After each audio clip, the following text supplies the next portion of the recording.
ప్రధాన కార్యదర్శి ఏఐటీసీ అనుబంధం.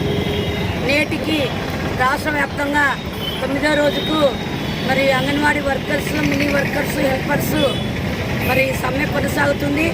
అందులో భాగంగా ఈరోజు నందికొట్కూరులో భిక్షాటన చేస్తూ ప్రభుత్వానికి నిరసన తెలియజేస్తున్నాం.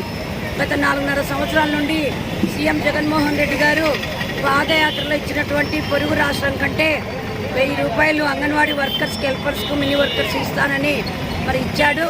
అప్పటి నుండి ఇప్పటిదాకా మరి మన రాష్ట్రంలో ఉన్నటువంటి రాష్ట్ర ప్రభుత్వానికి అనేక పర్యాయంలో సుప్రీంకోర్టు గ్రాడ్యుయేటీ ఇంప్లిమెంటేషన్ చేయాలని, కనీస వేతనం 26,000 రూపాయలు ఇవ్వాలని, పే శాప్ను రద్దు చేయాలని, పని భారాన్ని తగ్గించాలని, మరి PP1, PP2ని బహిష్కరించాలని, మరి పూర్వ ప్రాథమిక విద్య నిర్వహించాలని అనేక పర్యాయములు విన్నవించినప్పటికీ పెడచెవిన పెట్టారు.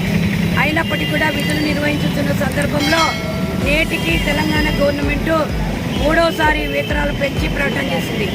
ఒకటేసారి పెంచినది అమలు చేశారు, 2వసారి పెంచుతూ కేసీఆర్ గారు ప్రకటన చేశారు.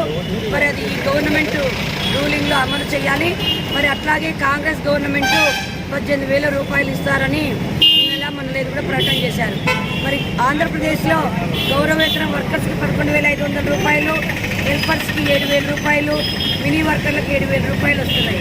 మరి మన గవర్నమెంట్ వచ్చినప్పటి నుండి నిత్యావసర సరుకుల ధరలు, డీజిల్, గ్యాస్, పెట్రోల్ ధరలు, GSTలు విపరీతంగా పెరిగిన సందర్భంలో అంగన్వాడీ సెంటర్లు నిర్వహించడం, మరి కుటుంబాలు గడవడం చాలా ఇబ్బంది అయిన పరిస్థితి. సుప్రీంకోర్టు ఇచ్చినటువంటి తీర్పును, గ్రాడ్యుయేటీని ఆంధ్రప్రదేశ్లో అమలు చేయాలి. కనీస వేతనాలు 26,000 రూపాయలు ఇవ్వాలి. అంతలోపు తెలంగాణ గవర్నమెంట్ ఏదైతే ఇస్తున్నది చెల్లించాలి. యాప్లన్నీ రద్దు చేయాలి. మినీ సెంటర్లన్నింటినీ మెయిన్ సెంటర్లు చేయాలి. రిటైర్మెంట్ వయసును 62 సంవత్సరాలకు పెంచాలి. మరి మిగతా సమస్యలన్నీ కూడా తక్షణమే పరిష్కరించాలి.